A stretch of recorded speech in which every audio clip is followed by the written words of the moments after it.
அடிமைத்தனத்துக்கு உட்பட்டவன். ஏன் வேலைக்காரியர்களுக்குள்ள பிறந்தவன், அவன் அடிமையானவன்.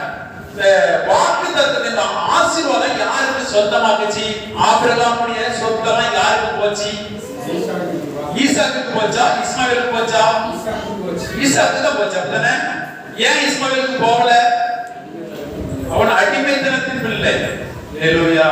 அவன் மாம்சத்துக்குரிய கிறிஸ்தவர்களுக்குள்ள வாக்குத்தத்தங்கள் செயல்பட முடியாது. ஏன்னா அடிமைத்தனத்துக்கு உட்பட்டது. ஆனால் சுதந்திரமாக்கப்பட்ட விசுவாசத்தினால் பிறந்த சந்ததி இருக்கு பாருங்க, அவர்கள் சுதந்திரவாளிகள். அவர்களுக்கு பிதாவின் வாக்குத்தத்தத்துக்கு சொந்தக்காரர்கள், வாக்குத்தத்தத்துக்கு உரிமை உடையவர்கள். நீங்கள்